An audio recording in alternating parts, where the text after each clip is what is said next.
Assalamualaikum warahmatullahi wabarakatuh. Perkenalkan, nama saya Syahara Ayu Lestari dari Program Studi Pendidikan Guru Sekolah Dasar kelas 4B Universitas Muhammadiyah Tasikmalaya. Di sini saya akan menjelaskan tentang integrasi Islam dan ilmu pengetahuan. Integritasi adalah model penyatuan yang satu dengan yang lain memiliki keterkaitan yang kuat sehingga tampil dalam suatu kesatuan yang utuh.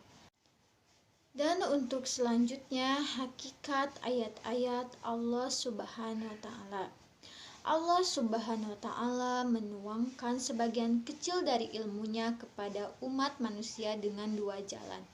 Yang pertama dengan at-thariqah ar-rasmiyah atau jalan resmi, yaitu dalam jalur wahyu melalui perantara malaikat Jibril kepada Rasulnya, yang disebut juga dengan ayat-ayat qauliyah.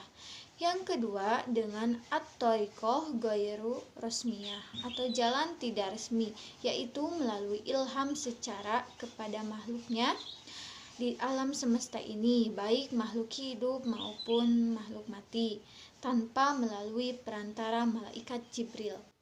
Dalam surah Ibrahim ayat 52, Allah menyatakan Al-Quran adalah penjelasan yang sempurna bagi manusia dan bersama mereka tahu bahwa Dia adalah Allah yang Maha Esa, dan agar orang-orang yang berakal mengambil pelajarannya. Di banyak ayat yang lain, Allah menyatakan bahwa salah satu tujuan paling utama diturunkannya Al-Quran adalah untuk mengajak manusia berpikir dan merenung, menghilangkan segala prasangka, hal-hal yang tabu, dan mengikat pikiran mereka. Manusia harus memikirkan bagaimana ia menjadi ada, apa tujuan hidupnya, mengapa ia suatu saat akan mati, dan apa yang terjadi setelah kematian. Dan selanjutnya, kesatuan antara ayat qauliyah dan kauniyah. Allah menggunakan dua sandi besar dalam menunjukkan kekuasaannya.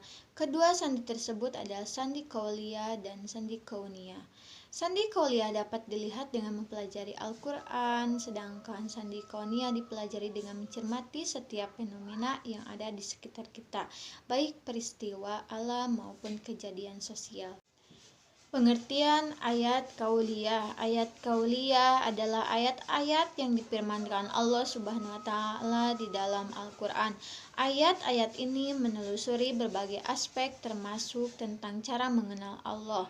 Qs At-Tin ayat 1-5 yang artinya demi buah tin dan buah zaitun dan demi bukit Sinai dan demi kota Mekah ini yang aman, sebenarnya kami telah menciptakan manusia dalam bentuk yang sebaik-baiknya, kemudian kami kembalikan dia ke tempat yang serendah-rendahnya. Untuk selanjutnya, pengertian ayat kauniyah. Ayat kauniyah adalah ayat atau tanda yang wujud di sekeliling yang diciptakan Allah Subhanahu wa Ta'ala. Ayat-ayat ini adalah dalam bentuk benda, kejadian, peristiwa, dan lain sebagainya yang ada di dalam alam ini. Oleh karena alam ini hanya mampu dilaksanakan oleh Allah dengan segala sistem dan peraturan yang unik, maka ia menjadi tanda kehebatan dan keagungan penciptanya. Qs An-Nuh ayat 53, yang artinya kami akan memperlihatkan, ditunjukkan kepada mereka tanda-tanda atau kekuasaan kami, tanda segala wilayah bumi dan pada diri mereka sendiri, hingga jelas bagi mereka bahwa Al-Quran itu adalah benar. Untuk selanjutnya, interkoneksi dalam memahami ayat qauliyah dan kauniyah. Secara garis besar, Allah menciptakan ayat dalam dua jalan, keduanya saling menegaskan dan saling terkait satu sama lainnya. Hal ini membuktikan bahwa kemampuan manusia untuk memahami keduanya adalah keniscayaannya.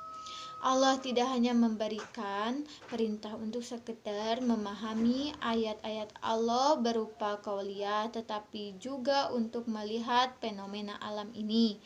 Alam adalah ayat Allah Subhanahu wa Ta'ala yang tidak tertuang dalam bentuk perkataan Allah untuk dibaca dan dihafal, tetapi dalam ayat Allah yang semestinya dieksplor dan digali sedalam-dalamnya untuk semakin manusia mendekatkan diri pada kemahakuasaan Allah Subhanahu wa Ta'ala. Berangkat dari kesadaran tentang realitas atas tangkapan indera dan hati yang kemudian diproses oleh akal untuk menentukan sikap mana yang benar dan mana yang salah terhadap suatu objek atau realitas. Cara seperti ini bisa disebut sebagai proses rasionalitas dalam ilmu, sedangkan proses rasionalitas itu mampu mengantarkan seseorang untuk memahami metarasional sehingga muncul suatu kesadaran baru tentang realitas metafisika, yakni apa yang terjadi di balik objek rasional yang bersifat fisik itu. Kesadaran ini yang disebut sebagai transendensi. Firman Allah QS Al-Imran ayat 191 yang artinya yaitu orang-orang yang mengingat Allah sambil berdiri, duduk, atau dalam keadaan berbaring, dan mereka memikirkan tentang penciptaan langit dan bumi seraya berkata, "Ya Tuhan kami, tiadalah Engkau menciptakan ini dengan sia-sia, Maha suci Engkau, maka peliharalah kami dari siksa api neraka." Bagi orang-orang yang beriman, proses rasionalitas dan spiritualitas dalam ilmu bagaikan keping mata uang. Antara satu sisi dengan sisi yang lain merupakan satu kesatuan yang bermakna. Bila kesadarannya menyentuh realitas alam semesta, maka biasanya sekaligus kesadarannya menyentuh alam spiritual. Dan begitu pun sebaliknya. Mungkin itu saja yang bisa saya sampaikan. Mohon maaf masih banyak kesalahan dan masih banyak kekurangan. Sekian dan terima kasih. Wassalamualaikum warahmatullahi wabarakatuh.